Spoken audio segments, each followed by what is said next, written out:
first to welcome our esteemed guests and honorable participants and their students for joining us today.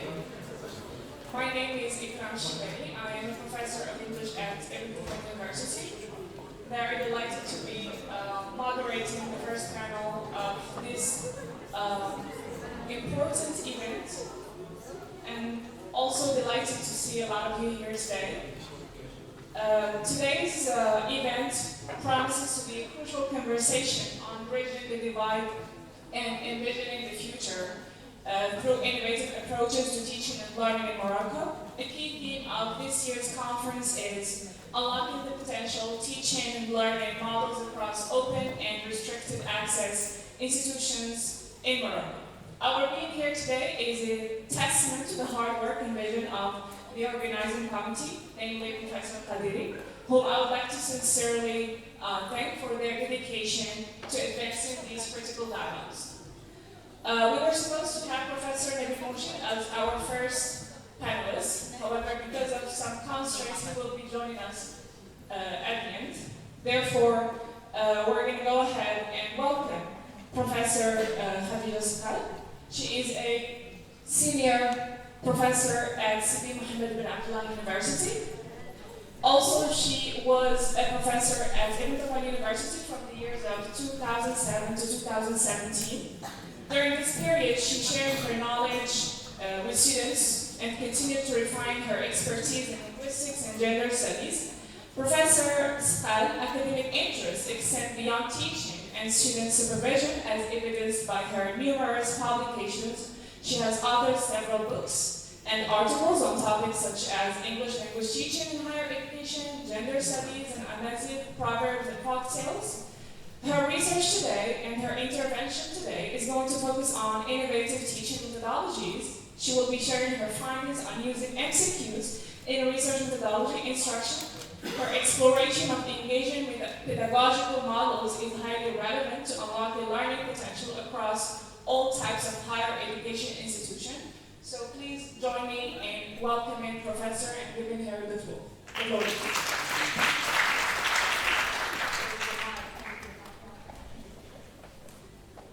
Thank you. So it's good afternoon, it's good morning.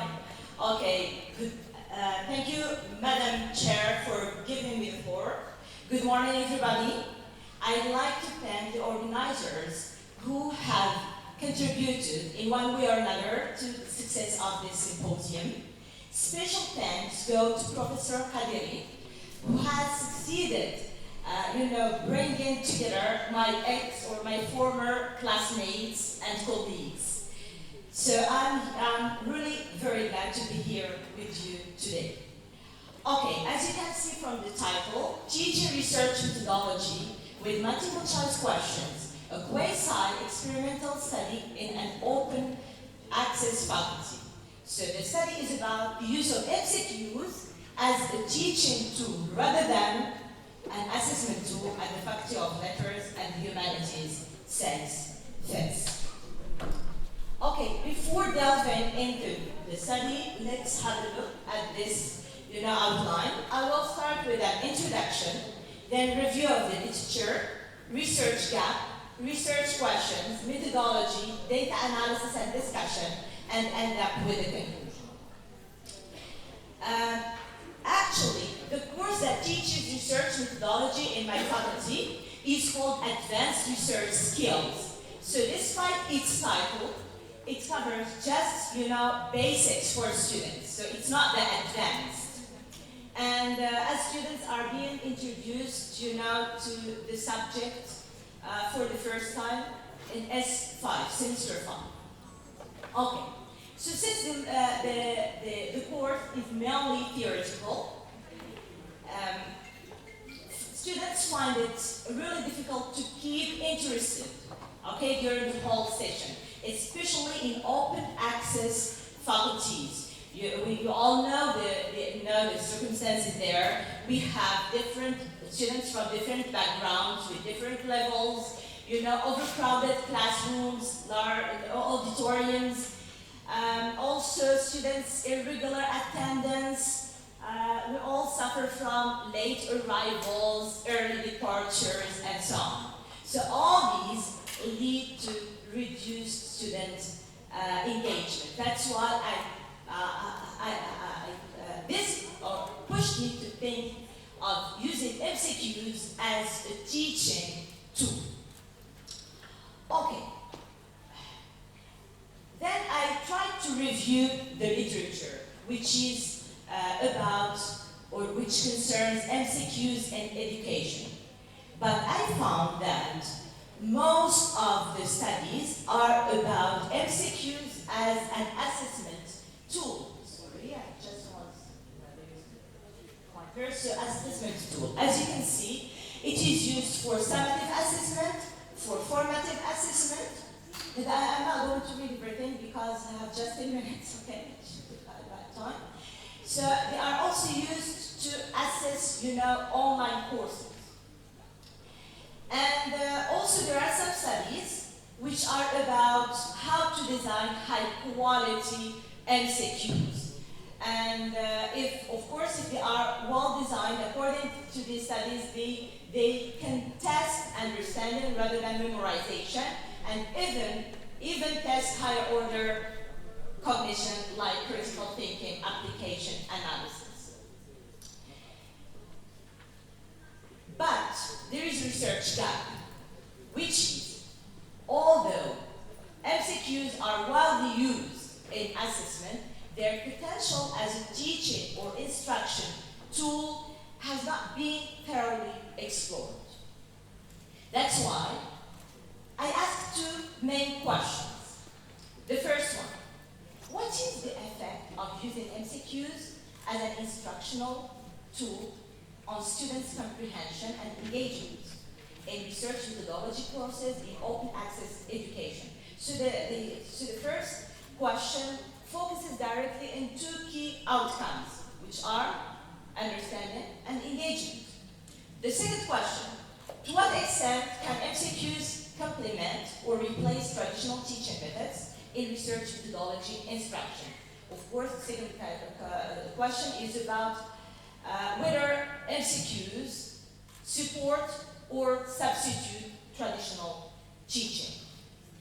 So for the methodology, the study employed, to answer these questions, the study employed a quiz-site experimental design in which I had two groups. First group received traditional instruction.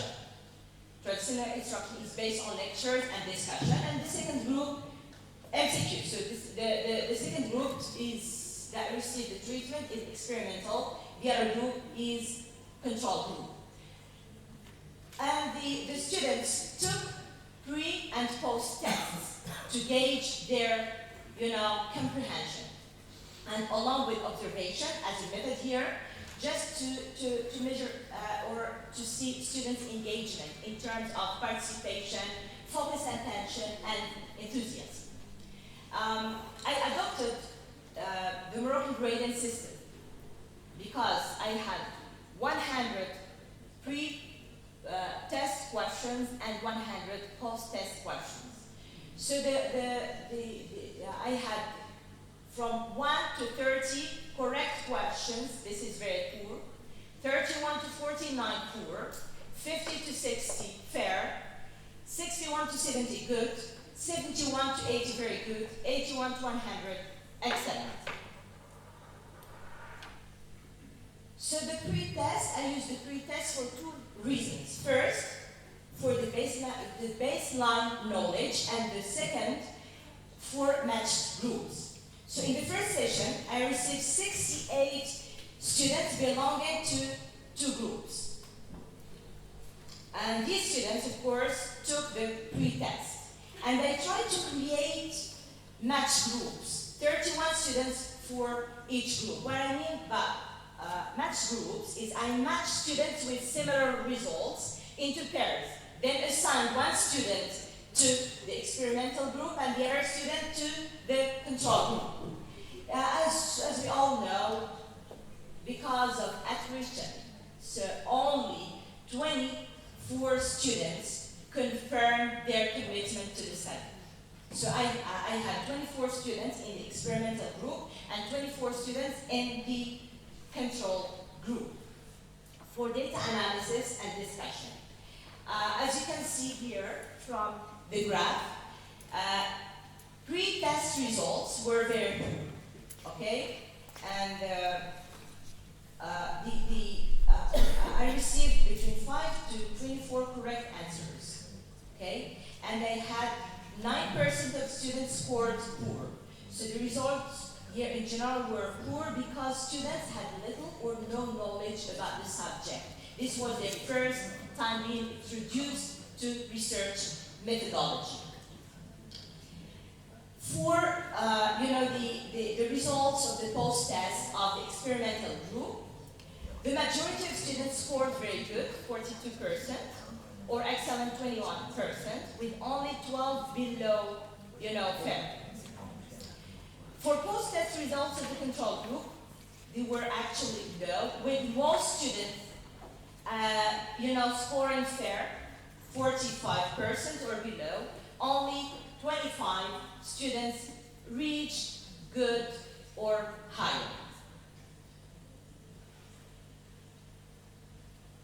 Here I have a comparative study between the two groups. So students in the experimental group outperformed those in the control group, with more achieving higher performance levels. Okay, 2 minutes, thank you. I just started. 10 minutes. Next slide. Okay. And fewer scoring poorly. So this suggests that using MCQs as a teaching tool enhances understanding more effectively. So let's move quickly, because for the observational results, the same thing. An experimental group, showed higher participation, greater attention, or focus, and more enthusiasm during sessions.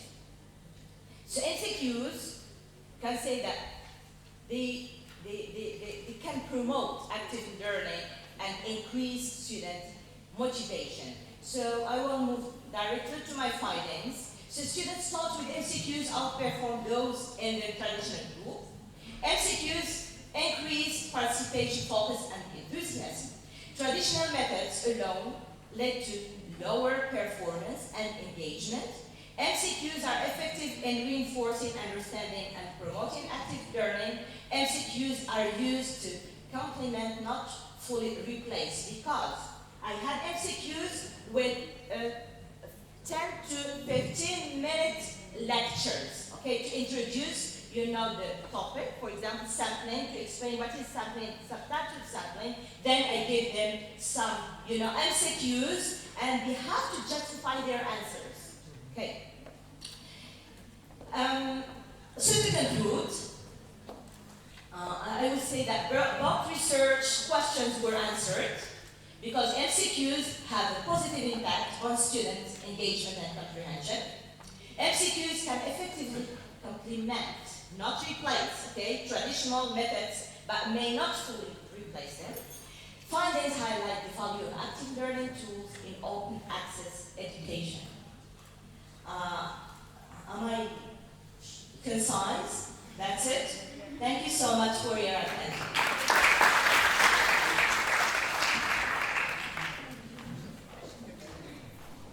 I apologize, but Professor I know. is being very serious about this. Thank you very much, Professor Scott, for demonstrating how active learning strategies like MCQs can actually significantly enhance students' engagement, specifically when we're talking about exactly. Thank you very much. Now, please welcome Professor Latifa Hafli Idrisi. We all know Professor Latifa. She is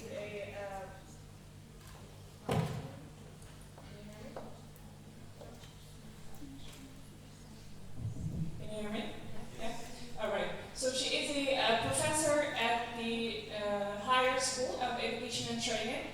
She's also an ELT methodology professor with a focus on TEFL, TESOL, IELTS trainer, holding certifications such as CELTA, TKT, and so more. She plays a very active role here at the Higher Education School of Training and Education. She has also been involved in the revision of the curriculum of the English major of the BA program here. Her focus today is going to be on teaching, Dr. Happy's significant contribution to English language teaching enhance the advancements of inclusive and gender-responsive education practices. Today, she will address another key aspect of unlocking potential, catering to diverse learners. Professor Happy, we are eager to hear your practical guidelines for differentiated learning. Thank you.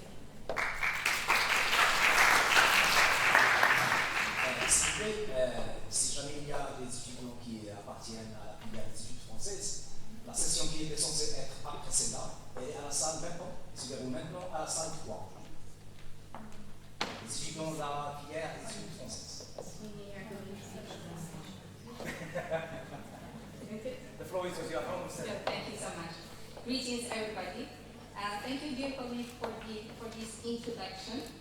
And great thanks to Professor Kadiri and for the organizing committee, especially our students. They have made this conference happen. So thank you so much. It's always been a pleasure to be participating in such educational and eminent events. So my name is Latifah and I'm an associate professor here at the SF. Today I'll be presenting on how to reshape our teaching in ways that foster students' achievement. So the idea here is to move from a one-size-fits-all pedagogy to a more flexible, responsive and accessible one. So, and in this presentation, I walk you through the following key questions. So, what makes our learners different? And you know, there's no two learners similar or alike. Sorry. And why does it matter to differentiate? And what is differentiation? To what extent has this topic of differentiation received attention in research and TPD, or teacher professional development? And what are the practical ways of applying differentiation? So, before I begin, I want you to go to menti.com or to type this code, or just scan the code there. So whatever one works for you, and answer this question, please. So what comes to your mind when you see this basket of eggs? You have 30 seconds. You can answer in one word, 2 words. Okay. Can we answer all of it? No.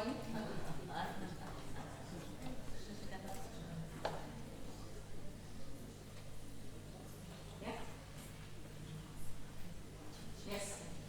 We can see your answers here. So just 30 seconds, please. Yeah, thank you so much. So we can see.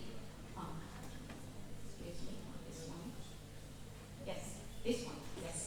So what stands to you when you see this as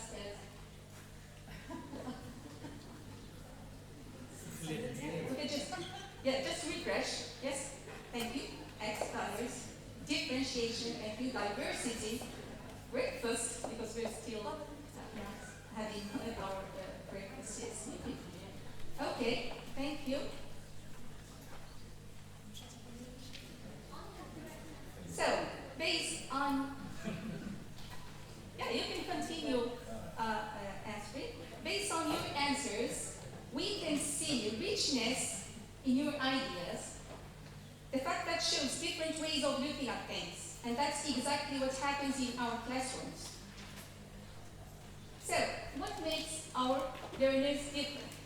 The most common differences of learners are, or in learners are gender, age, types of intelligences, ability, locus of control, motivation, learning size, and self-efficacy amongst others.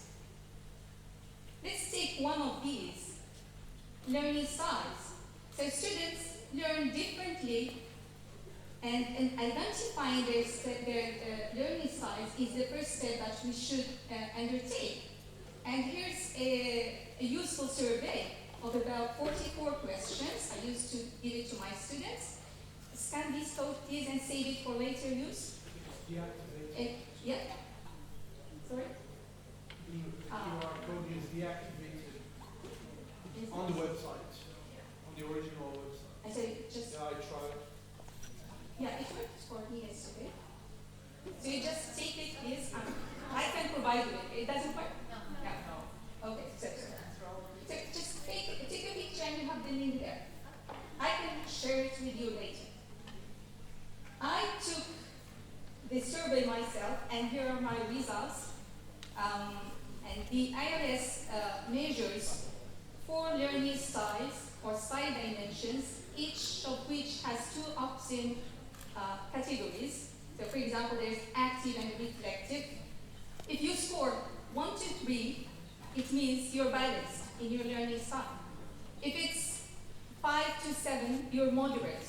You have a moderate preference over of the 2. And if it scores 9 to 11, you have a strong preference of one dimension over the other. So obviously, stronger preferences may make learning harder in environments that lack or don't match one's learning style. So, what do you understand by differentiation? Let me guess what you know about it first, and you can scan this code again.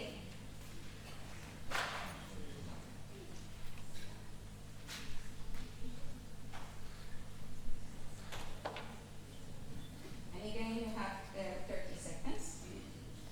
You scan it, or you just type menti.com on your browser and you write the code there. 28, 28, 99, 77. Yeah. Is it working? Okay, just refresh.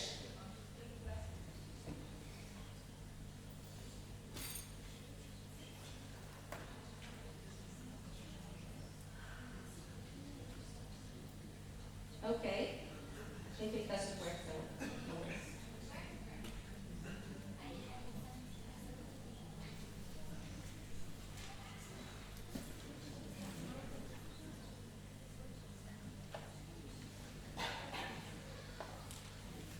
If it doesn't work, just skip it.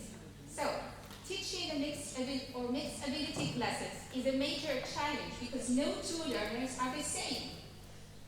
Differentiation means recognizing and addressing differences in readiness, level, interest, culture, language, and learning preferences.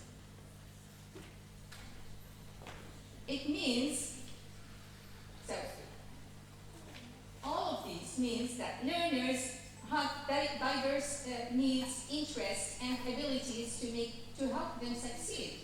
So tailoring here does not mean creating a separate lesson plan for every student. It's about thoughtfully adjusting our content, methods, and the environment our students use. So why is it important? Simply because if a course book material is too easy or hard, some learners may feel excluded and not belonging to your class. That's why we need to differentiate. And I'm sure you've likely seen this image online. I'm sorry for the analogy. It highlights how treating all students the same, and this can be unfair.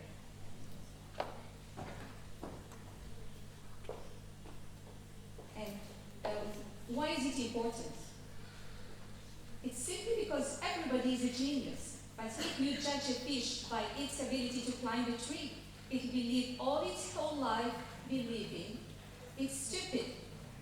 And I'm sure we are doing this in our classes. We give instructions to the whole class as if they are similar.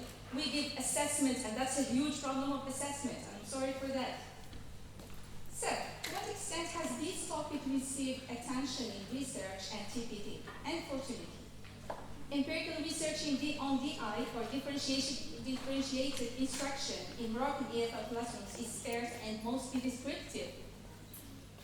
And practical challenges further complicate application, including overcrowded classes, scarce resources, and weak institutional support, and limited training as well for teachers, pre-service and in-service training. DA is not systematically included in teacher training, leading to unclear understanding and uneven application or use. So, here are 6 ways to differentiate, and of course the list is not exhaustive. Can you guess them using the first letters? Just take a few seconds thinking about them. So, initials are given. Okay.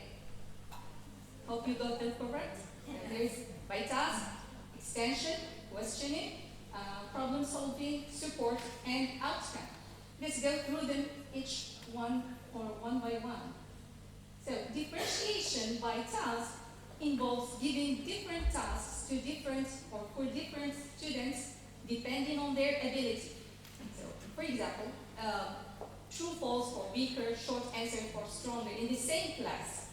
By extension, I'm not going to be the exception here. So by extension targets how or fast finishers, providing them with extra tasks, like summarizing parts of the text. Now, by questioning is when you target questions to specific learners, like basic comprehension for weaker and analysis and opinion for stronger. By problem solving implies assigning tasks by complexity. Some may extract factual information, while others identify patterns, trends, and others analyze pros and cons. By support, that's the last one, involves providing targeted help to students who are in need of, like pairing students strong with weak learners for peer support. And by outcome involves adjusting varied expectations based on ability. For example, to praise basic answers from weaker learners to build their confidence. So, differentiated teaching supports growth for all. And teachers need to ensure that all learners benefit, though not in the same way. This calls for professional development courses or professional development courses to equip all teachers with the necessary tools required to implement this pedagogy effectively in EFL classrooms. And here's a range of support strategies to scaffold learning based on student needs. For example, showing pictures only is minimal support. It works best for confident learners. Providing key questions and sentence starters is moderate guidance. It helps in response structure. Providing verb lists, that's a higher level support. It is useful for writing and speaking. And finally, giving word prompts with pictures, that's highest support, and it's ideal for learners needing focused scaffolding. And I'm going to skip this activity, just for your feedback. And I'm sure you have seen these pictures online. That's the final slide, by the way. So our classes look like these pictures. In the first picture, everyone received the same level of support, assuming it benefits all equally. In the second, different support is provided to ensure equal access for all, recognizing individual needs. And in the third picture, all students can access the game, in this case, without support, as the systemic barrier or obstacle has been addressed. So, I just would like to end with this. Addressing and removing inequity and inaccessibility in education is or should be a challenge to all of us. And much for your excellence.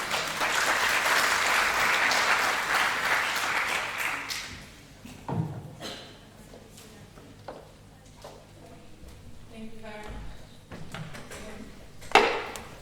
Thank you very much, Professor Hamdi, for providing such insightful practical strategies for differentiating instruction. By addressing the diverse needs of learners, these approaches are actually essential for unlocking the potential of every student regardless of the access model of the institution.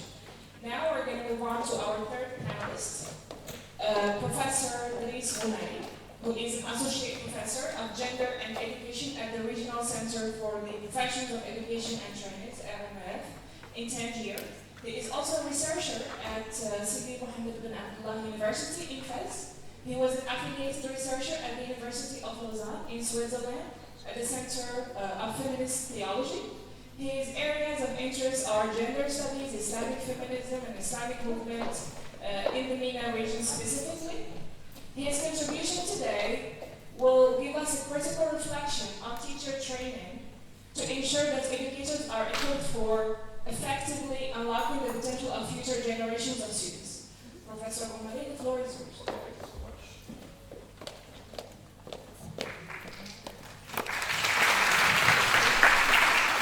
Thank you so much, Mr. Chair. In the beginning, I'd like to thank the organizer for their efforts they have made to make this event a success. Also, special thanks are due to Professor Ahmed Sadiqi for having us here today.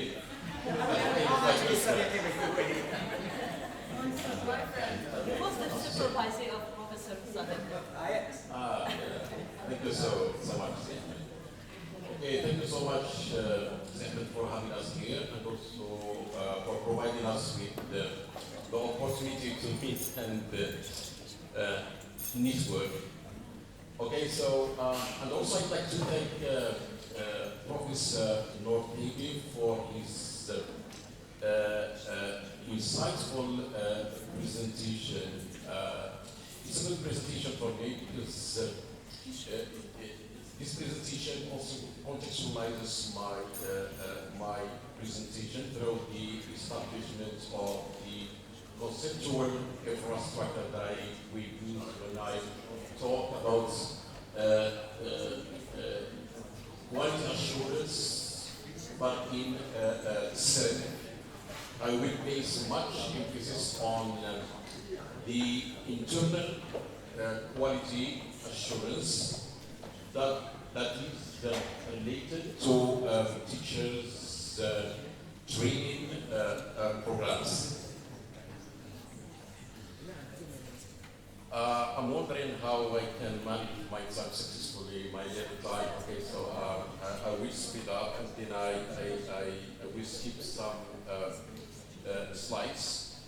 So, but let me talk about the outlines of this presentation. So I will talk about the objective of my presentation. Then I have some key questions that I'd like to raise, and also I will talk about service, mandates, and progress, because here some or many attendees are interested in knowing more about the mandate and the things that we try in the survey. And also I will talk about quality assurance framework in survey. Then we'll cover where we mention some core components of quality assurance. Then quality assurance weaknesses that I'd like to tackle in this presentation, and then I will finish my paper with the listing some recommendations. Okay, so I guess I need to skip the introduction and then we'll go directly to the objective. So this presentation critically assists the quality assurance mechanisms in Morocco's teacher training programs with the focus on the regional centers for provisions of education and training. So the study examines the effectiveness of current quality assurance frameworks in ensuring training quality, aligning with the national educational goals as set by educational stakeholders. The evaluation evaluation specifically investigate gaps between quality assurance policies as set by, as I said, educational stakeholders, and also the implementation of these mechanisms. I mean, here I will speak about things in practice, and then I will talk about the chasm between things assumed in theory and practices that we have in reality. So, in this presentation, I have two key questions. The first one, how effective are current quality assurance measures? And the second question is about what gaps persist between training and classroom reality. As I said, the gap between theory and practice. So before answering the question, I see it's of paramount significance to talk about, as I said earlier, about the mandate of this survey and also the progress of these centers or institutions. So the regional centers for the provision of education and training were established in 2009 as specialized institutions to professionalize Morocco's teaching workforce through standardized pre-service and in-service training.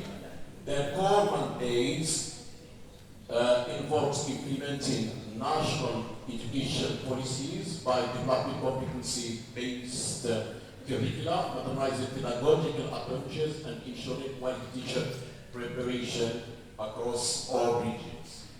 And then we have, as you know, so CERMET serve as the primary vehicle for achieving Morocco's strategic education goals, particularly in standardizing teacher qualifications, improving classroom practices, and bridging urban, rural education disparities through decentralized regional centers.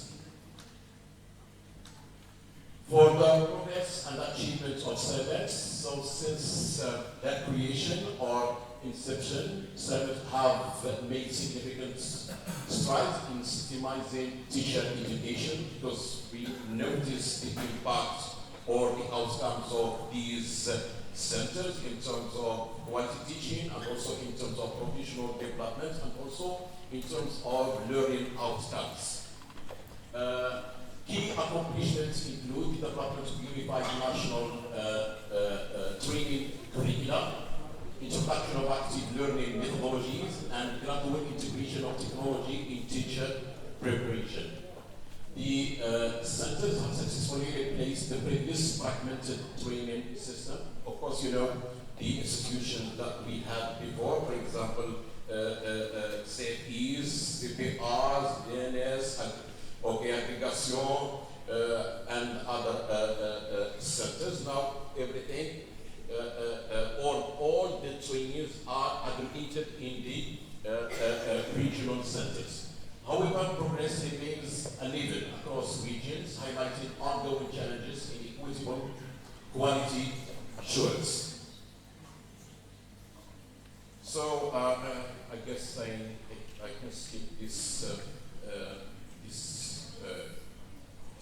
slide.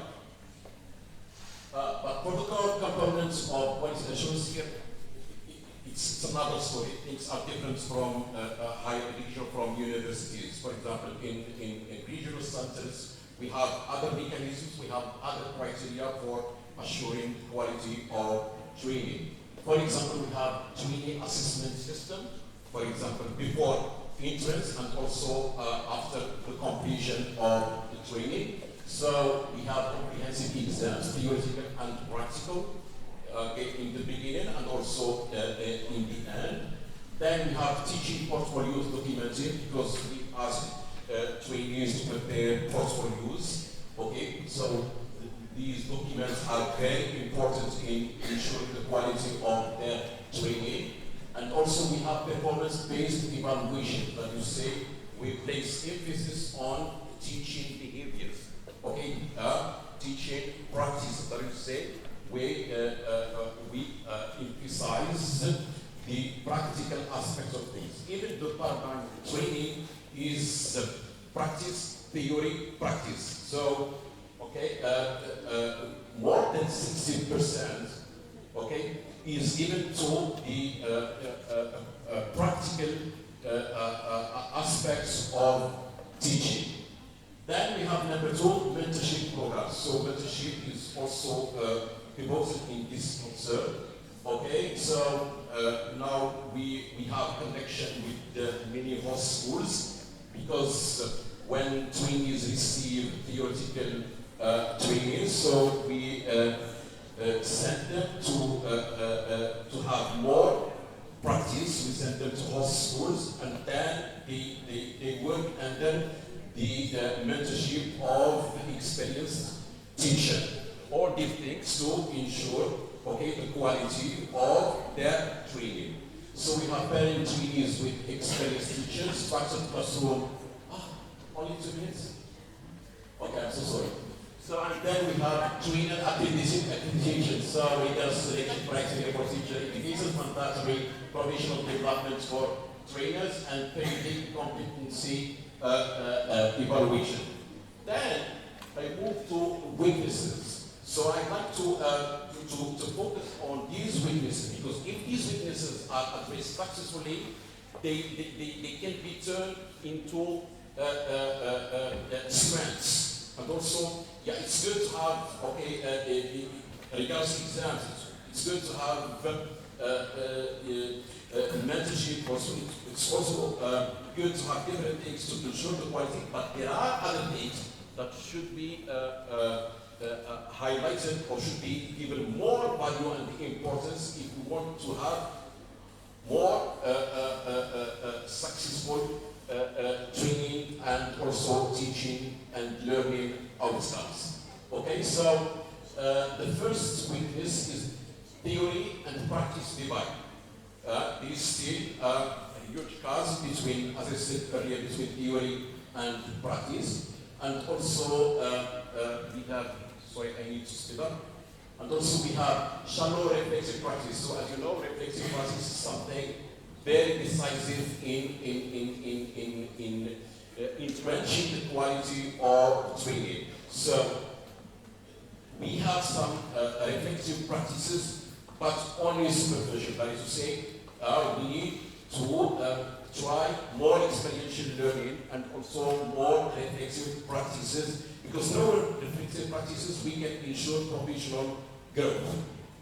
And also we have asystematic mentorship. So professors who are working in the semester, they know this problem, because there is no systematic connection between, okay, mentors and trainers. So we rely on trainers to prepare reports, to detect things they do in their practical trainings, but there is no systematic communication, there is no meaningful connection between the centers and the host schools where future teachers or potential teachers practice. And also we have the inconsistent continuous professional development.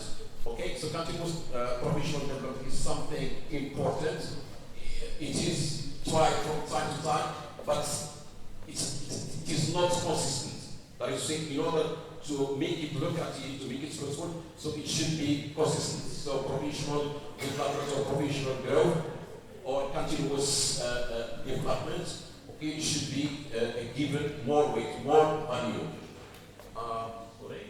And then we have policy practice misalignments. This is something, okay, that should be addressed urgently, because we have policies as communicated from .org, okay, but these policies, when they are translated into grassroots practices, we have a kind of misalignment. And then these are some recommendations. Okay, so number 1, strengthen practical training components. Number 2, systemize technology integration. Number 3, enhance mentorship system. Okay, and number 4, reform continuous professional development framework. 5, improve policy practice alignment. And then thank you so much.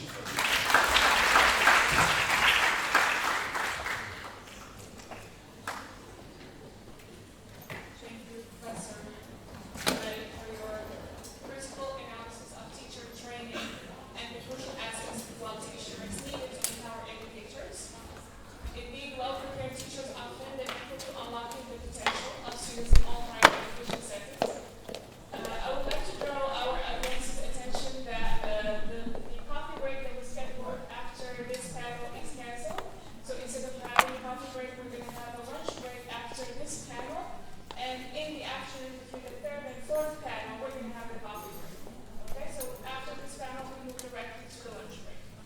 Now please welcome Professor Amina Abu Nasser, a professor at the Higher School for Education and Training at Ibn University.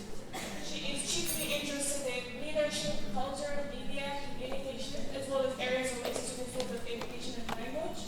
She has participated in a number of national and international conferences in Morocco. She has taught interesting modules and pertinent ones here at the EDEF, including grammar, reading comprehension, culture, and you name it. Today, her contribution will be about sharing language policy or the impact of language policy on students, which is a key factor in ensuring equitable access and unlocking opportunities within Moroccan higher education. Professor Amina, the floor is yours.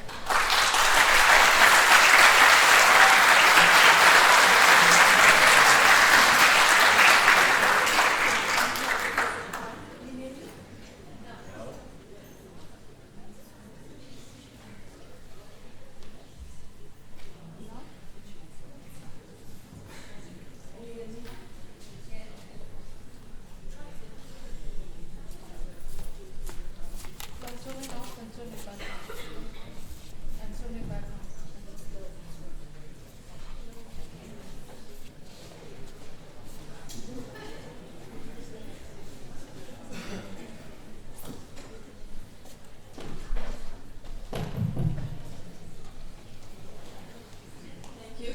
Thank you, Professor Ikram, for your introduction. Good afternoon, distinguished colleagues, professors, participants, dear students, dear audience. I would like first to thank Professor Halili for the organization of this conference, for inviting us and for allowing us to be twinkling academic stars today. So today, I will be talking about language policy in Moroccan higher institutions, challenges and students' experiences as you see from the title. The topic I'm going to talk about today is very distinguished in two main reasons. The first one is very personal, because I was not really mindful enough or fully mindful about the complexities of implementing languages in higher education and how plans are made to implement the best languages for all purposes, especially languages that can serve the purposes and objectives of our students. Second, as a researcher interested in language and education, I discovered that the challenges of LP becomes intense, especially that it exists in a context which is diverse linguistically and rich culturally. So,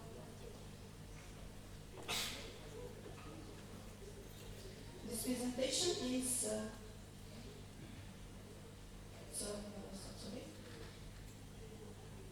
This presentation is organized as such, as you see in the outline.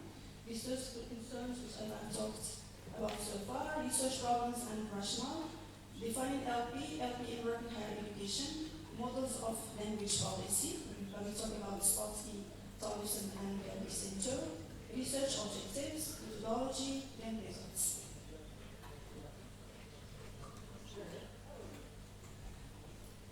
Now, to set the stage for this work, I will first walk you through the research problems and explain why this study is necessary. Morocco's wide bilingual education system is evolving, but students often struggle with language transitions from high school to higher education. Learners' improvements are impacted when some subjects emphasize English as the language of research, while some disciplines are taught in French. Then many students feel unprepared for higher education due to language barriers. So this study explores how language policy affects students' learning experiences and underlines the changes students believe should be made. So what is language policy? To define language policy. By and large, language policy is an interdisciplinary academic field, and it refers to the set of deliberate or implicit decisions that regulate how languages are used within university or college. LPs are governed by context, by situation, and by time sensitive. When we say context, it means that they vary from one city to another, The situation decides which language to use, and time-sensitive means that they improve through time and through the needs of the institution English. Now, the core concept of this study is about language policy in Morocco, which is very important in several key reasons. The first one is that Morocco is known by its multilingualism. This diversity creates tensions and challenges in deciding which languages should dominate in higher education. Meanwhile, this creates intensity, a kind of inconsistency of language practices in Moroccan universities, as they often lack a unified policy on language use, where, of course, some languages or some institutions use Arabic, especially in humanities. French is used for technical and scientific issues, and English is also evolving, but not equally. The second one is that Morocco stands between national identity and internationalization. So there is an ongoing tension between whether to preserve national identity and cultural values through Arabic and Amazigh, or to open up to international opportunities through French and English. And in between these two key reasons, should Morocco go with competitiveness, should be competitive, yes or not? So this question will be answered later on in this presentation. I cannot go further without mentioning the three model of LP theorists, mainly that of Spassky, Talebson, and Jacinto. Of course, there are a lot of LP theorists, but I focused on these three because this study takes a lot from their studies.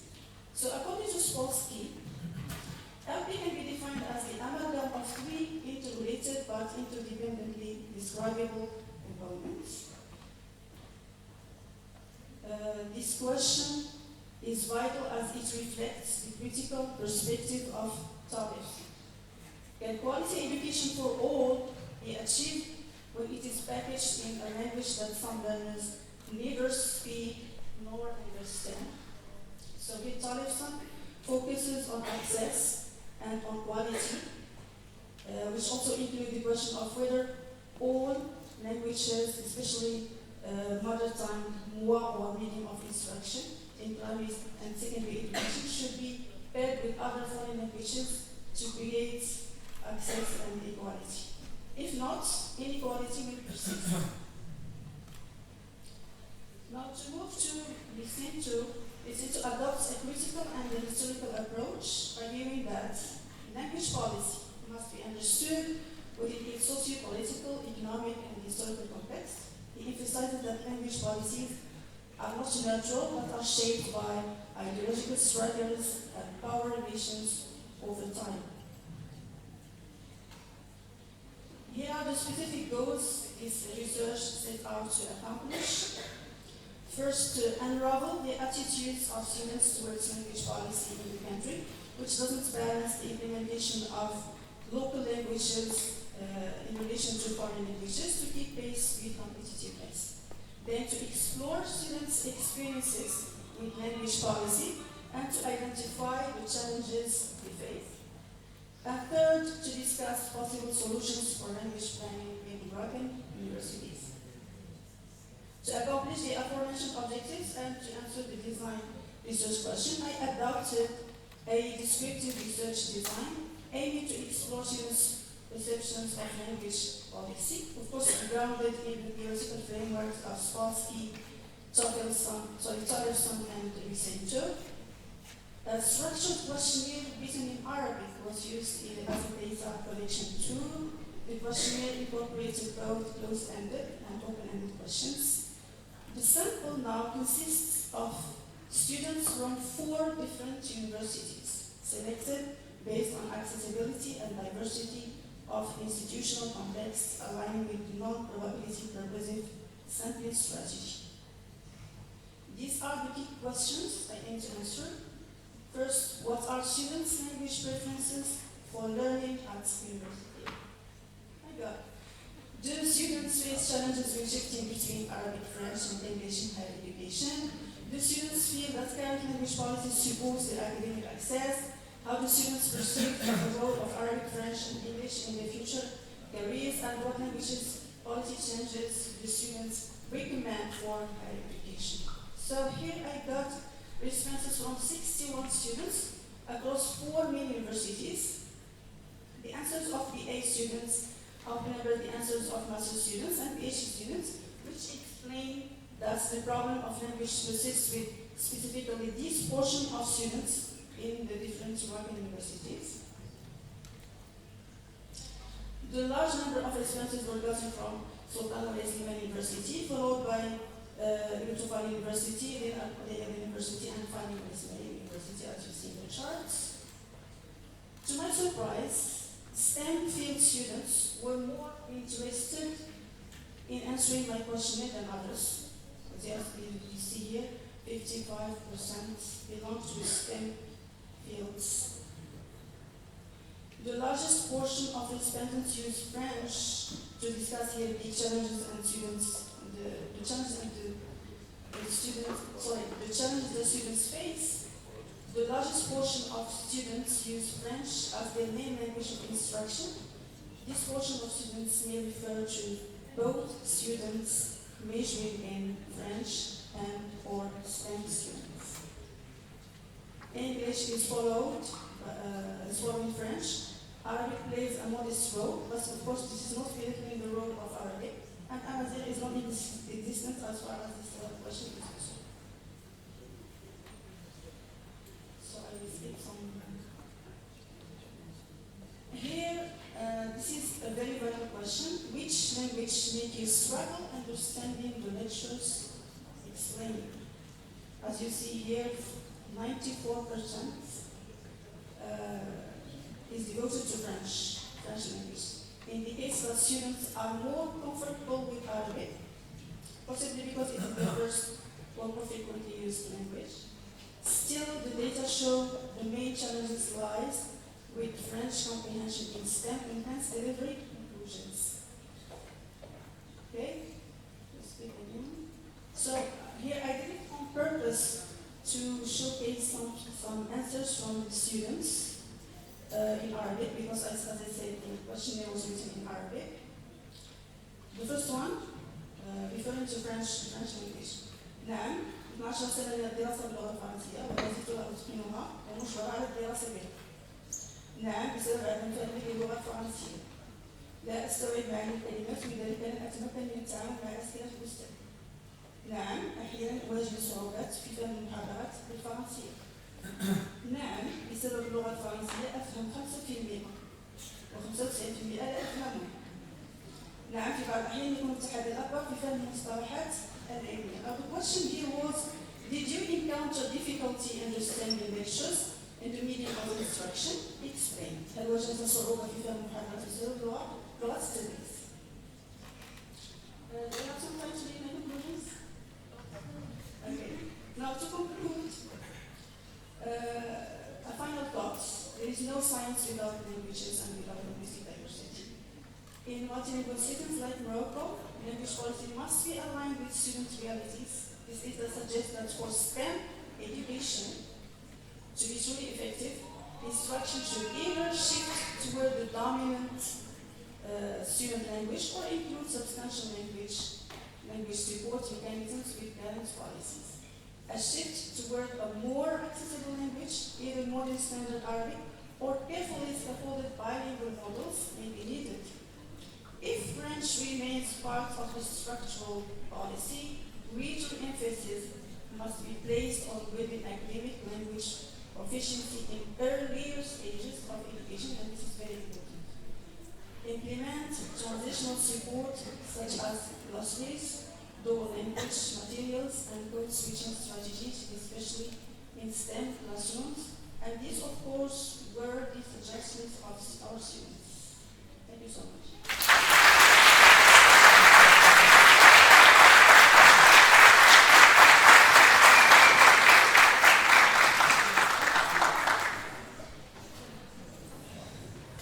Great support system.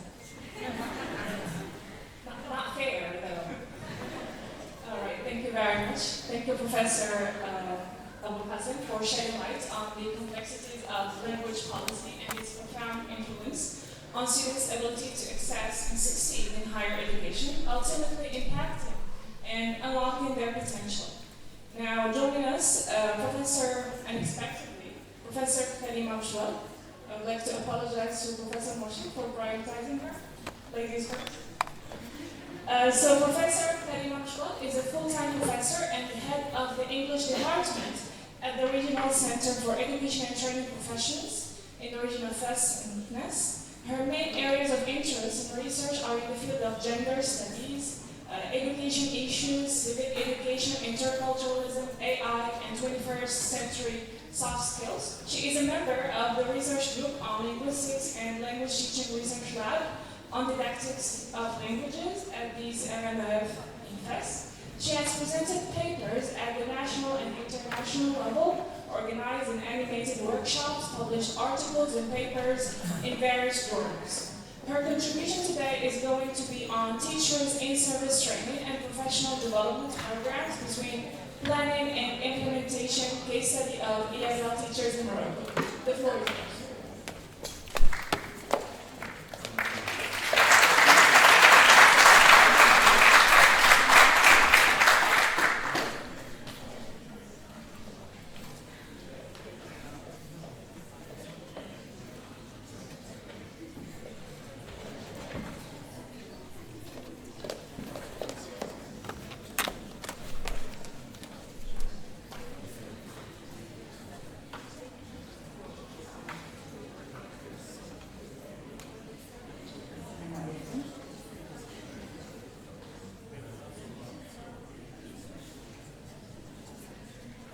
Good afternoon.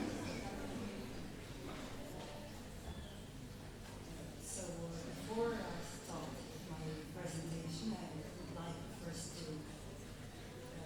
express my gratitude for having the chance to share my teaching and my learning experience, my research experience with the audience, with my colleagues. And special thanks also go to Professor Ahmed Khadili for gathering all colleagues here to share and network and renew our relationship. So, I think, is it all? Is it on? Yes. So, as you can see, the presentation, the title is In-Service Training and Professional Development Program Between Planning and Implementation, a case study of EFL teachers in Morocco.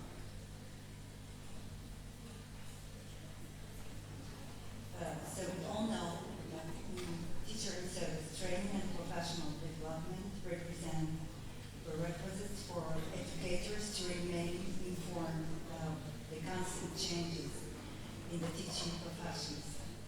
Therefore, this study aims to test the level of participation of Moroccan teachers of English in in-service training and teacher professional development (TP) programs. Of course, we will also deal with the factors affecting the participation. The central objective of this study is not merely to assess the participation level of teachers in continuing training, but also to understand their perceptions regarding professional development opportunities and all challenges encountered when implementing service training programs, be it for teachers or supervisors, or also teacher trainers as researchers in the field of education and training. The paper presents a descriptive study using a mixed method approach to confirm the hypothesis that due to some structural and pedagogical obstacles, in-service training programs for which TPD is challenged remain inadequate.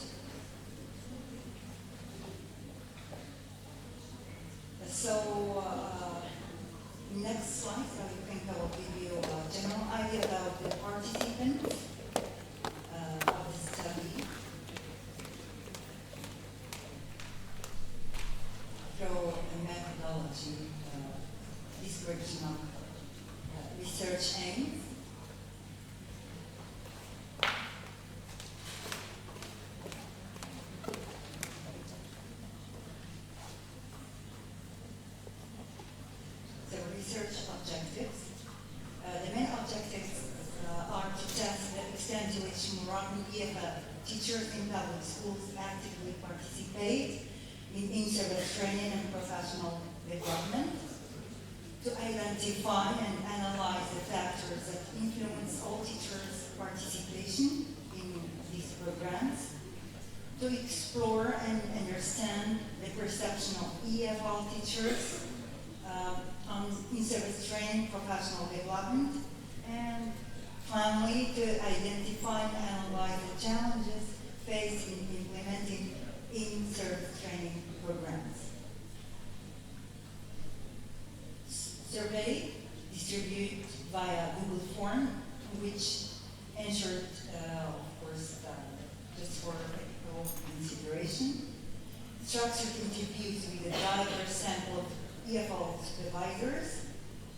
Data analysis included both quantitative methods for survey findings, including descriptive statistics, and comparative analysis, which was done via SPSS.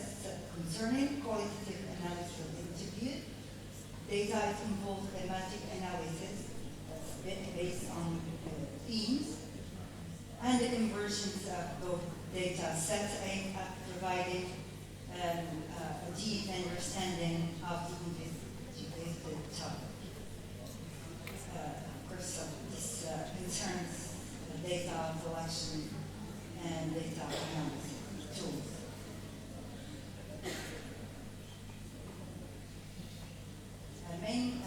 All these questions, of course, are related to research objectives. First one concerns the level of and the degree of participation, factors that influence this participation, EFL teachers' attitudes, perceptions, and obstacles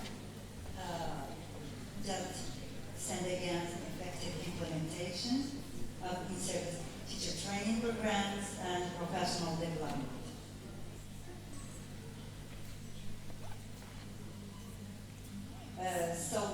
This table provides a general idea about the participants, including their age, gender, as a variable, age also.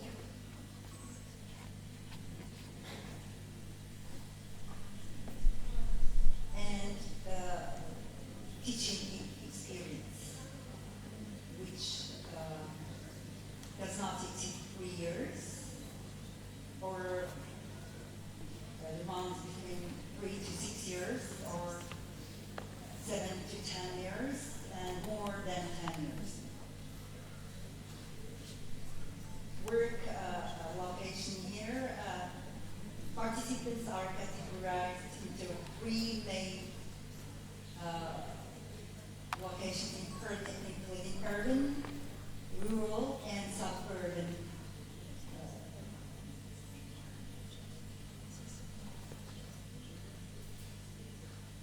locations or areas. Participants, among them, some of them had no pre-service training, while the rest graduated from different teacher training institutions, namely Normal Supérieur, AMNS, Faculté des Sciences et l'Éducation, Centre Régional d'Éducation et Formation CERMED, and Centre Pédagogique Régional. So, concerning participants, some of them hold bachelor degree, master degree, or doctoral degree.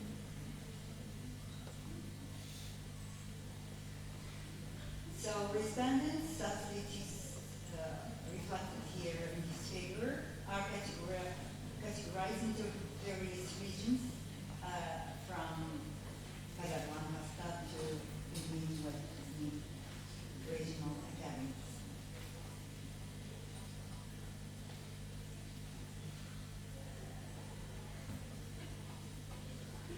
Concerning supervisors as participants, 7 supervisors who took part in the interview belong to different age groups with different supervision experience. 46% of the respondents are more than 55. The majority of them are in the age 45, 55 age group.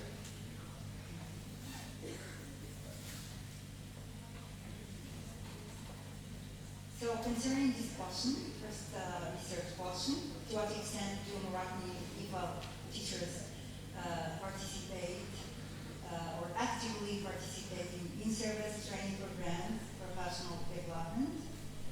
So 55.7 out of 60 participants have recently participated, while 4.3 have not. This raises concerns about potential gaps concerning in-service training activities. These gaps become also obvious and remarkable when we will answer the question that concerns teachers' perceptions or attitudes towards training programs.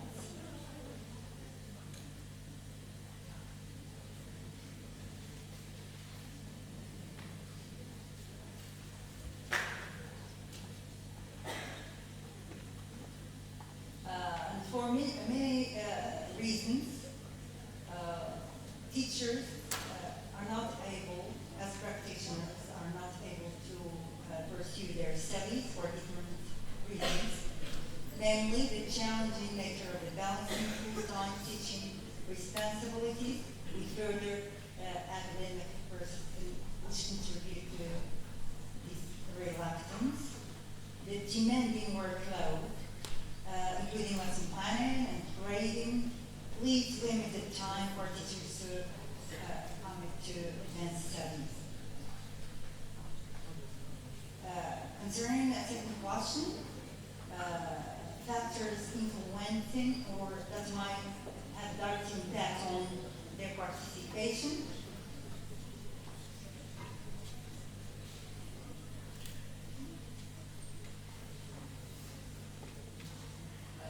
Especially when dealing with teachers involved in professional development programs.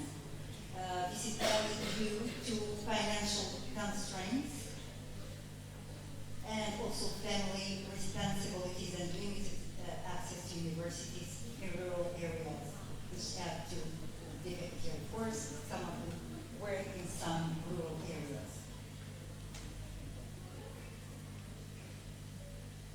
Third question is related to how or the way Moroccan EFA teachers perceive in-service training.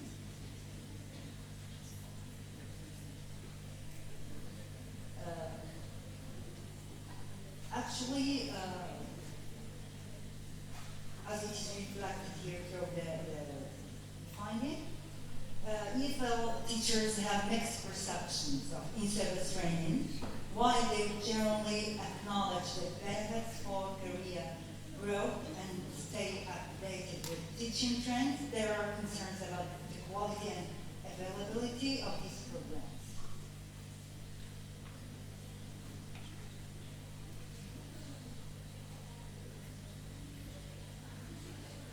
The mixed responses on whether advanced degrees are crucial, or if a BA degree is sufficient highlight the diversity in teacher opinions. Some of them, they highlight the importance of continuing their studies for professional growth, but others, they highlight the importance of teaching practices, improving their teaching practices through practice itself and experience. Analyzing the supervisor's responses, the following are available in-service training programs including pedagogical meetings, demo lessons, study days, workshops, training days organized by the ministry, online training, and training by teachers associations and textbook editing campaign.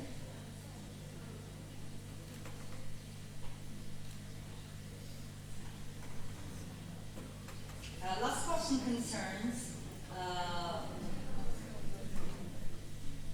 so it's about types of service training programs that are available and main challenges encountered.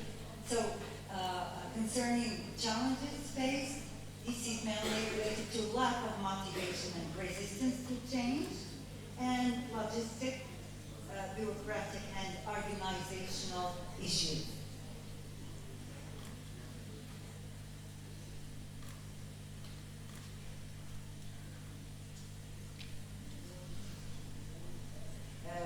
So to make it short, we can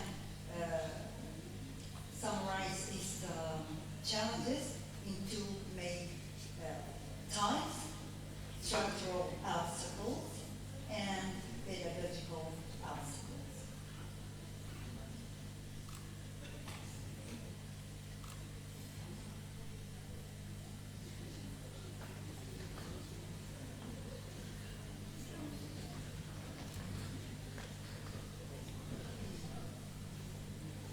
So to conclude, we can say that the research findings call for a comprehensive and also inclusive approach to supporting professional development and in-service training.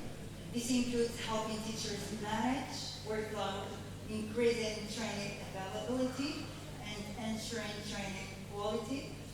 By addressing these challenges, policymakers can create a more supportive environment for Moroccan teachers to continuously develop their skills. Therefore, it will positively influence the Moroccan educational system as a whole, and this is what we agree with. Thank you.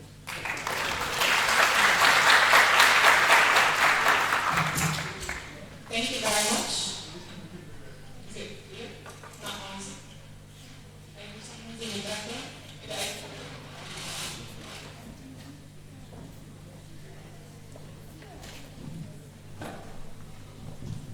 Thank you very much, Professor Schwab, for highlighting the urgent need to adopt a participatory approach to training and professional development programs in which a lot of members interplay, specifically teacher trainers, supervisors, and professionals. So thank you very much. Now we're going to move on to our last panelist. Thank you for your patience, Professor Nabil Mourchid.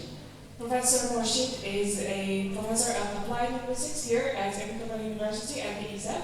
His works have been cited by researchers all over the world, be they in Africa, Asia, America, and even Europe. Dr. Mourchid is a practitioner of education. He chairs the International Conference on Quality Education and Sustainable Development. His work today is particularly relevant to our conference theme as he examines the fundamental power dynamics that can either allow or restrict the potential within Moroccan higher education institutions. Professor Nabil, the floor is yours.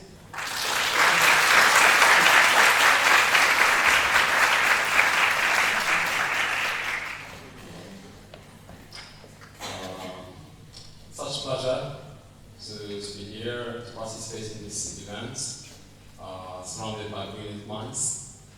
I won't be using slides, so you may need to endure me for some time. The title of my contribution to today's event is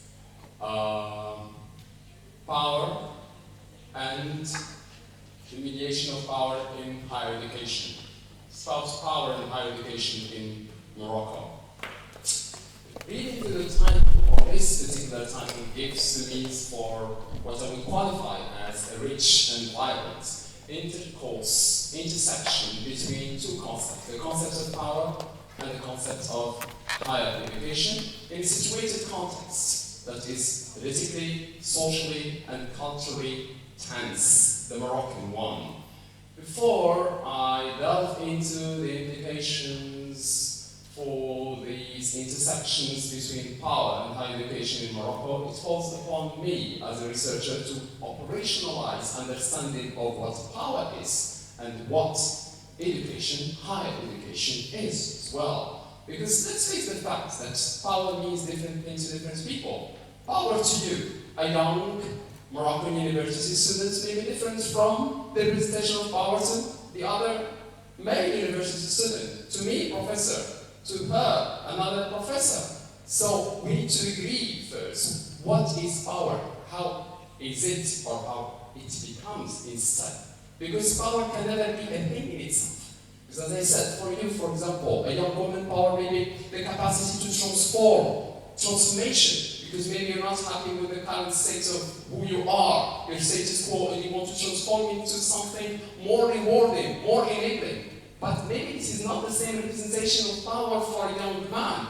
Maybe a young man a young university male student who maybe sees in power the capacity to sharpen, not to transform, already existent, I would say, skills, competencies, like a wolf in need of sharpening the teeth. It's under the umbrella of soft. You see these days that maybe we need to grow teeth before sharpening them. Anyways, so maybe because of time constraints, I cannot fully exhaust, the entire, I would say, theoretical landscape surrounding power. Nor could I walk you through this dense voice of thought that makes the true fabric of power, but I can refer you to the key stages in development of power. How we've been conceiving power, and we always find ourselves referring to the ancient Greeks. Not because they invented the knowledge about power, they did not, but they were very clever to systematically record all their accounts about theories and thought.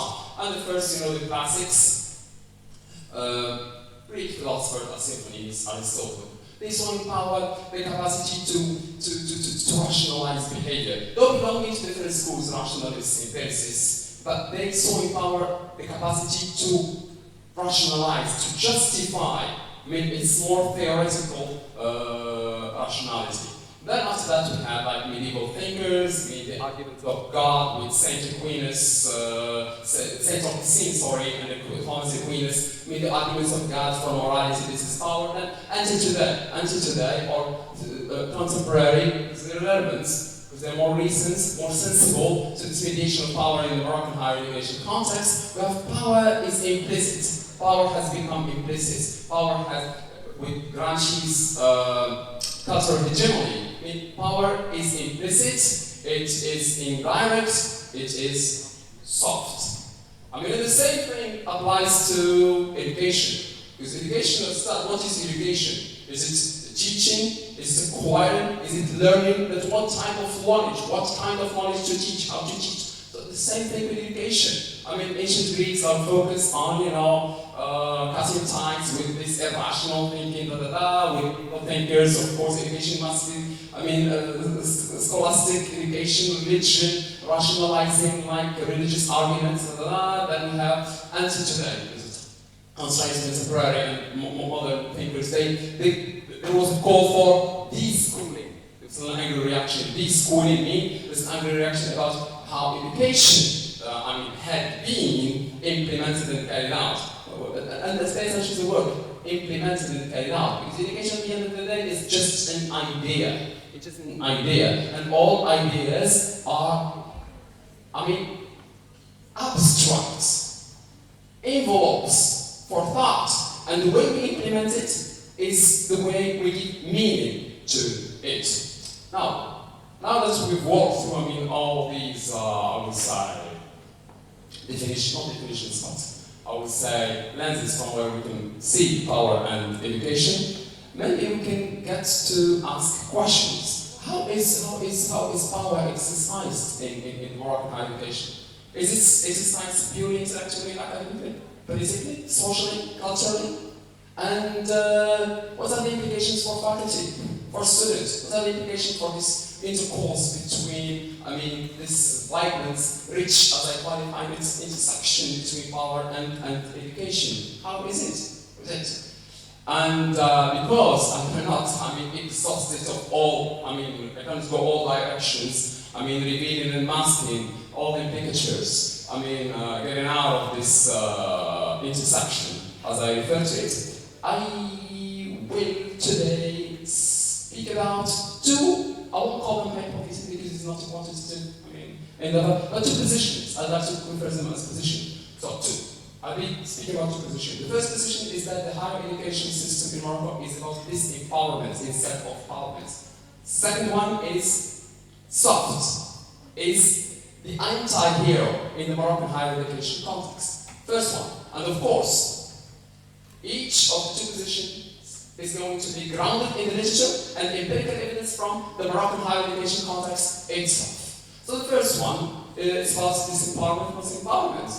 I find that Foucault, Michel Foucault's, in his book titled, within the translation to English, Discipline and Punish the New Present, 1975, spoke about the disciplinary power of education. Education today is not about, incubator of knowledge, transformation of knowledge into, I would say, human capital. It's not about that, according to Foucault. It's about surveillance, it's about control, it's about indoctrination.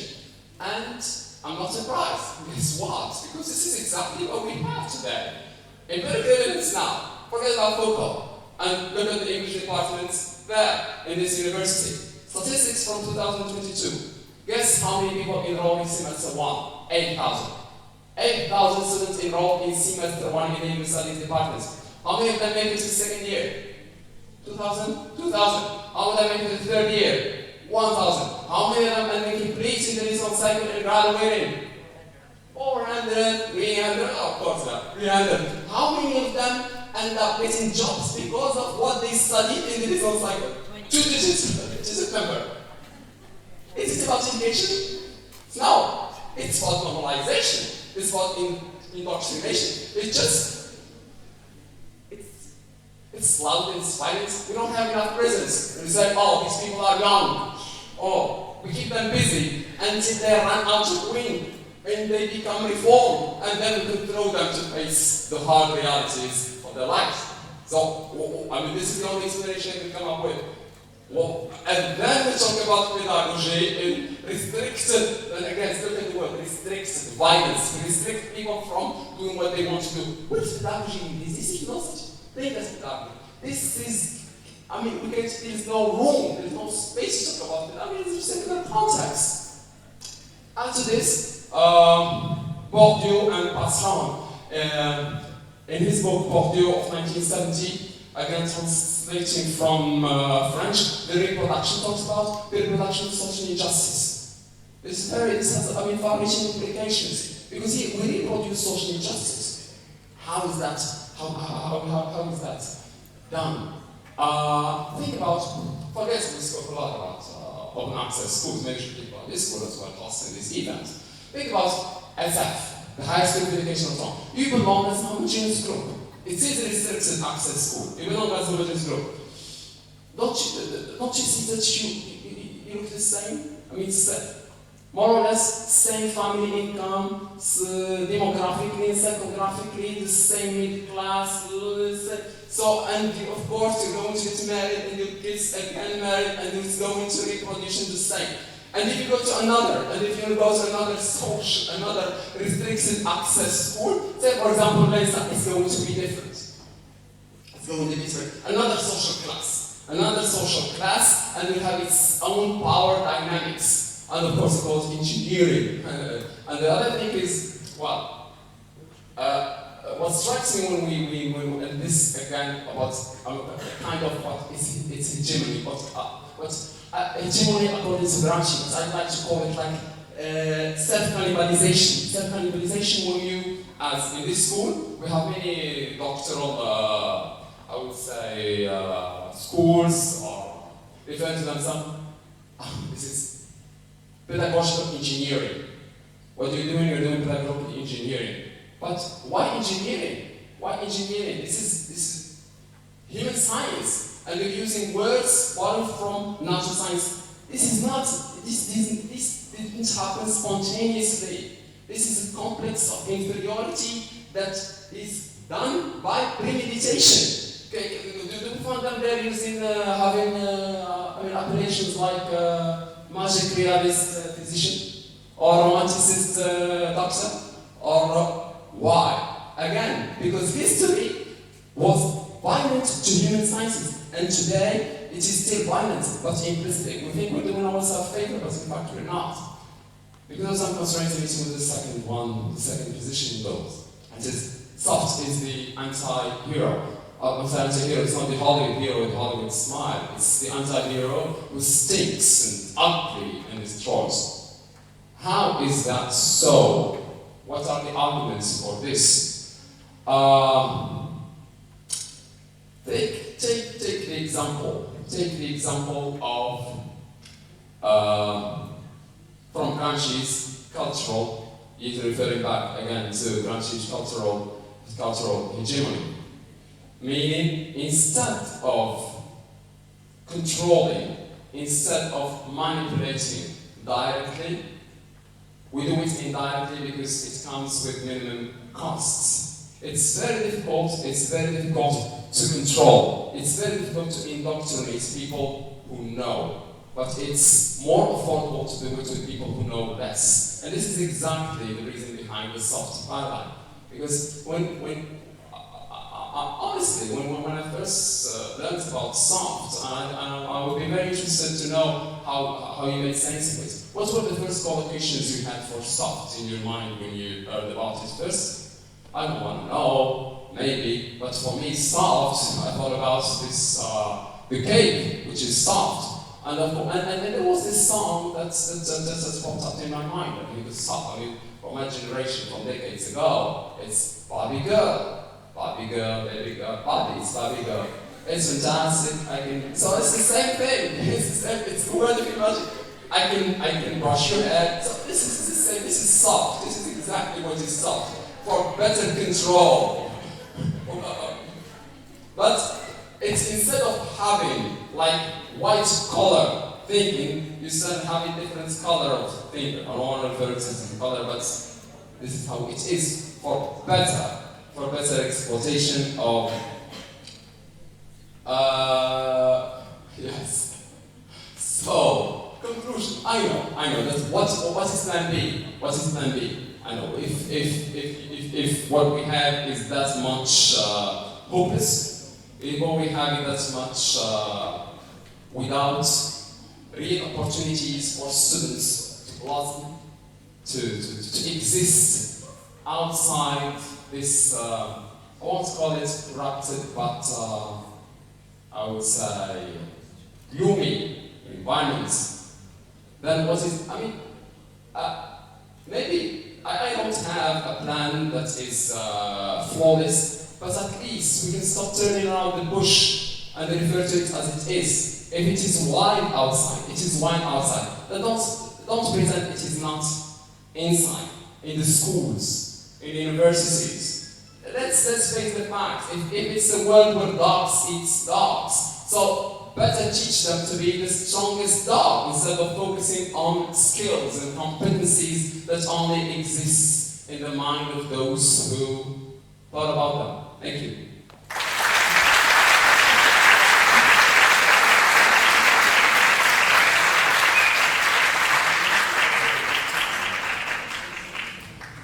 Thank you very much, Professor Rashid, for eloquently highlighting, I don't want to stop you, for eloquently highlighting the role or discussing the critical notion of power dynamics, specifically in higher education institutions. We have come to an end of the panelists' contributions. Now, I would like to thank every member of our panel for their insightful and brilliant presentations. I would like to invite our dear audience members to get involved in the conversation. So we're going to open the Q&A session. Because of some time constraints, as you're already aware of, we're going to limit ourselves to only 5 questions. So please, if you are interested and would like to comment, ask, contribute, raise your hand. We'll take 5 people. Yeah, please. Okay, the lady there. Your name? Sammy. So can we give her a microphone? So please be straightforward and direct your question to only one of the panelists. Thank you.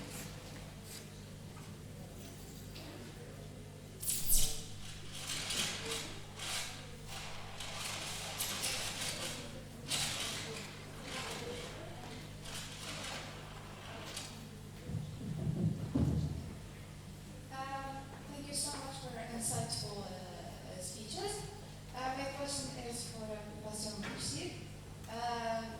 You mainly focus on the power education has on people in terms of manipulation, etc. I want you to answer this question.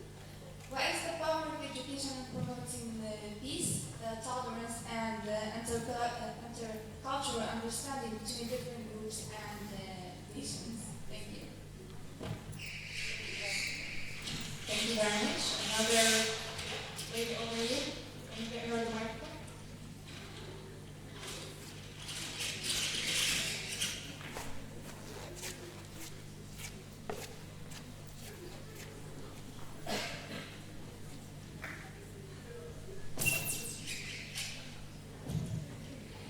First of all, I'd like to thank all the speakers for their insightful presentation.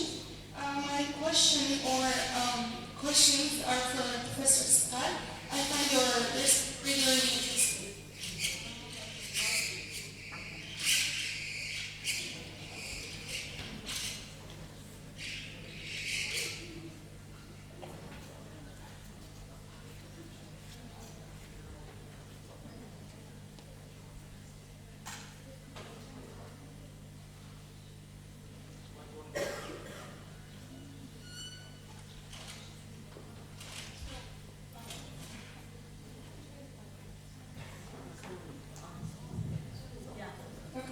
So my first question is, I would just like to know more about the process of implementing your approach in classrooms or in universities. So how is the process exactly? For example, when giving questions to students, was it oral or written? And was there, for example, group work or pair work, or was it just individual work?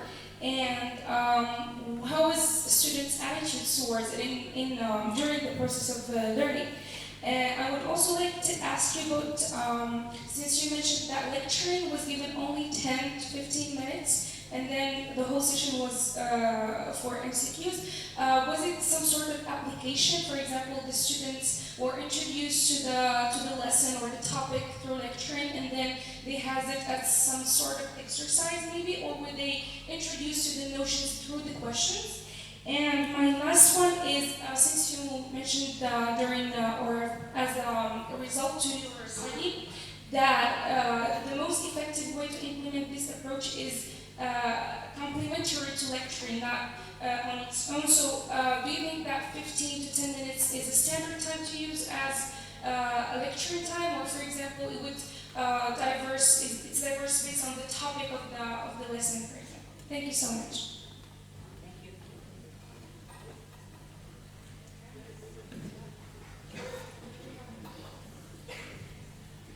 Thank you. I have a question for Professor Idrisi. And this. Oh, sorry. You gave me a question. Okay. The differentiation approach to teaching. I just want to know how taxing is that on you as a professor in terms of curriculum design, in terms of activities that you do with the students once you differentiate different levels within the same class. That must be very hard application of how you handle the differences and how taxing is that in terms of the curriculum design that you try to use with your students, especially when you have, I don't know, like 80, 70 students in the same classroom. You all know we faced this in the first year. The second question, or comment rather, is for Professor Moshi. It seems to me that you're echoing Prost's philosophy of the social contract, where individuals give up their freedom for the common good, except that this common good becomes hijacked and becomes a tool for indoctrination, or the post-structuralist movement or trend of teaching as a subversive activity. And all these are philosophical, tendencies that have their merits and their perspectives. But I'll bring you back to your plan B. What is the alternative? Can you name specific things as an alternative to the educational system in general? Thank you. Thank you. Just as a comment for Professor Latifa Al-Hadisi, she's my supervisor and one of the most innovative professors that I know. She's the reason why I'm doing this article. And as a comment, in the midst of lecturing or doing an activity, sometimes as professors we go blind. You don't know what's happening inside the classroom. You try to approach all your students inside the classroom. But as I said, sometimes you go blind. And that's very challenging. Thank you.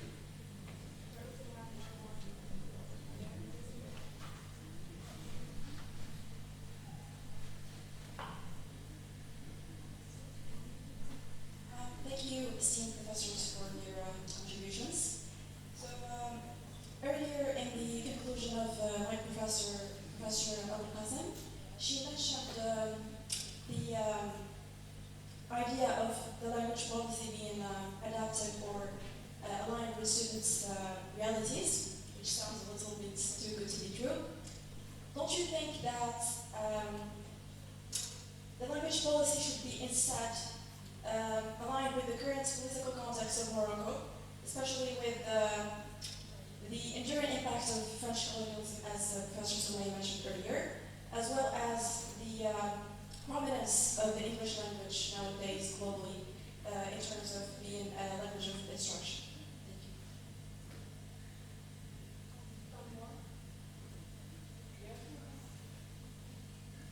Hello everyone.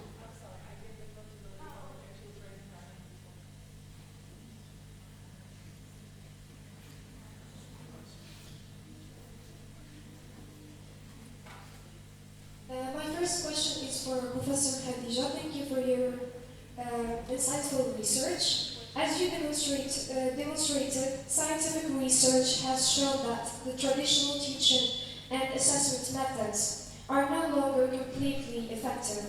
And as you mentioned, there are already alternatives. So don't you think it's time for reforming the Moroccan educational system of assessment? And according to you, to what extent the Ministry of Education is open to these reforms? My second question is for Professor Moshid. You mentioned soft power and how it's differently perceived by different people. And you also mentioned that humanities have been dominated by other technical fields like engineering, etc. So let's take this to a more personal level. Which field would you recommend for your children? Is it like humanities or engineering and medicine? And because, to be honest, when it comes to people from the middle class, we are always encouraged to become experts in such fields such as teaching, etc. But when it comes to professors, doctors, politicians, they always urge their children to go for engineering, medicine, and other prestigious domains. So honestly, I feel like this is not fair for us, and I would like to hear your response. Thank you.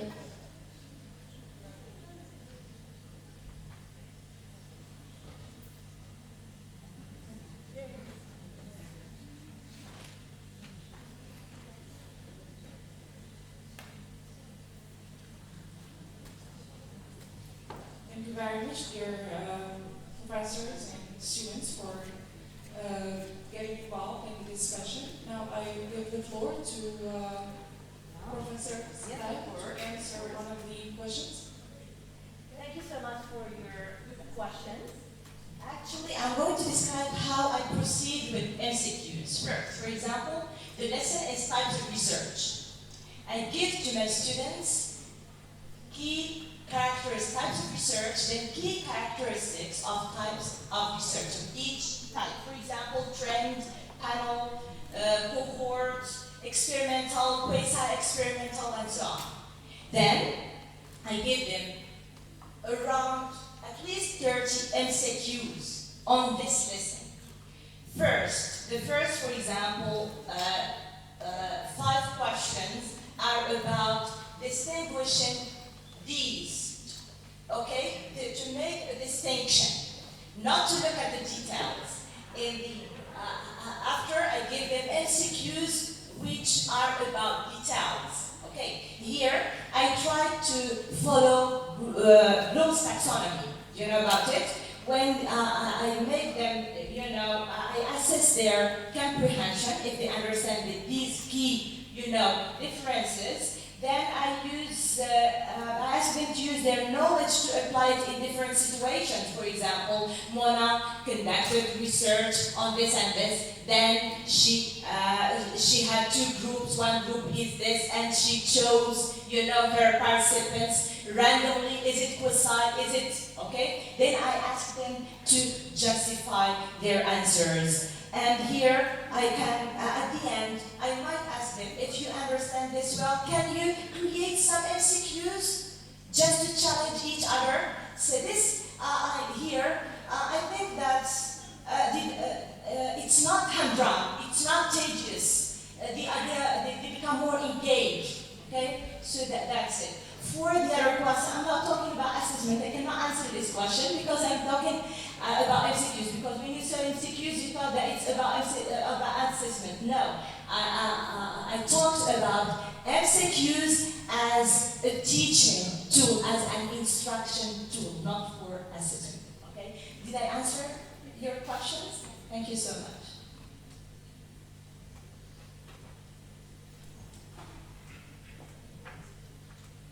Okay, so I give the floor to Professor Moshi to answer one of our students' questions. Thank you, Professor Kram. So I start with the first question asked by Sandra. Yes? What I think about peace education. Well, peace is an ideal. You see, it's an ideal. It's an ideal, and I think that we can have promises of peace, but peace as such is impossible. Because the more peace you get, or if you want peace, you must get ready for war. This is it. And the curricula about peace act like morphine. You see, they just want you to be relaxed, they want you to be quiet, and they want you to endure. Because peace, where is peace in the world? Where has it been? Peace in the world. Now, I mean the natural world.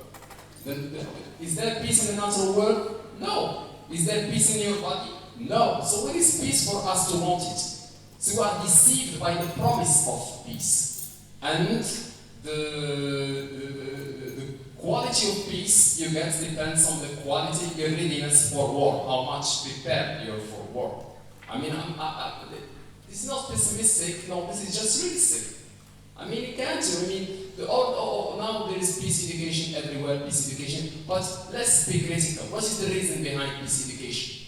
What's peace education? Is it because we want the world to live in peace? Is the world living in peace, period? No. Governments that foster the idea of peace education, do they themselves advocate peace? No. This is not what we see, and the numbers are there to corroborate what I'm saying. So what is the reason behind peace education? I'm not saying that war is the answer. No, no, no. But the answer is empowerment. Because when I know that my enemy or a would-be enemy is as strong as myself, I know my limits. And this is the kind of peace that we need. Question number by Professor Taibi. Yes, I agree with you. This is the question.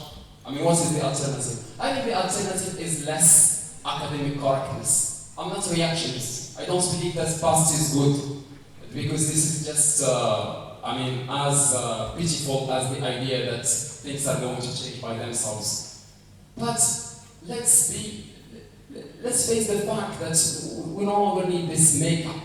This social makeup and these all these things we do to pretend things are well done and there are no problems. And let's just be frank to highlight the problems we face and act accordingly. And another thing is that we treat people with respect. This is to treat students with respect, and we stop, as I said, like I wonder if you would mind giving me an opportunity like this. We're lost in context. We're lost in context, and we need to be more, I would say, pragmatic. Pragmatic again, not in the American pragmatism, but to be practical in our choices. But I think a lot of research needs to be conducted in this particular regard for us to have a model of education that is rewarding and respectful of the rights of students to be who they want, not what they want them to be. The last question by Shemel about soft power, and you ended your question by what career I would love my kids to have. Well, I won't start by considering any career for my kids. I just want them to be strong. I don't want them to be taken advantage of by anyone. I want them to be strong in the first place, then decide for themselves. People are different. And the worst kind of violence is when you impose your choices on another person, indoctrination. You educate well, you provide, you assume your responsibilities, maybe as father, maybe as family member. When you know that the person is strong enough, to face the world, then good win. Go and face the world. You see? So this is and for soft, soft in itself is not dangerous, because soft is soft. But the way we, again, operationalize it and instrumentalize it is dangerous. And now they change it, by the way. Now it's no longer soft, it's power. Soft and power. Thank you. Thank you very much, Professor Moshik, for your generous answer. Now I give the floor to Professor Habib to respond to some of the questions. Thank you, dear colleague. So, thank you, Professor Taidi, for your remark. Yeah, indeed, it is taxing. And to be honest, I haven't reached that stage of being differentiating in my classrooms, but at least I'm trying. And most of the time, I try to provide as much activities as I can and as much ways of getting answers from my students as I can, using tools or digital tools, using maybe their speaking, letting them make mistakes. So, but at the end, you find it rewarding, even though it is challenging. And I mentioned this in my challenges of applying or implying this differentiation in classrooms. Just to let you know, there are many textbooks or course books that are already differentiated. They are constructed by other countries, and I can give you the example of English Unlimited, Active Teach. There's English Unlimited, there's the Market Leader. They are Active Teach, made for differentiation. Why not to get inspired of these examples and do ours or work on our textbooks? That's a project that I'm thinking of. And I hope I answered you. Yeah, thank you, dear Ayub, for your work. And I appreciate having you as a doctoral student. In fact, you are dedicated and hard workers. So thank you so much for your. Thank you very much, Professor Habib, for your answer. Now I give the floor to Professor Amina questions asked earlier. Thank you so much, Professor Khan. Thank you, Isra, for your interesting question. You have mentioned the idea of the political training when it comes to language policy, right? So this is exactly where the dilemma lies. Does politics dominates the decision when it comes to language policy, or the implementation of a language or languages that should be implemented only to serve the objectives and potentials of our students? When you ask about English, English is not the problem, especially for you as students measuring English. English continues to be powerful. The problem is with the French language, as you have seen in the presentation, because it is imposed by the French colonizer and it persists to exist. Thus, creating problems for our Moroccan students, especially for students who are studying in scientific subjects. I hope I answered the question. Thank you so much. All right. So that brings our panel into a wrap. I would like to sincerely thank each of the panelists for their valuable presentations today. We're gonna head on for a lunch break that's going to last for 45 minutes.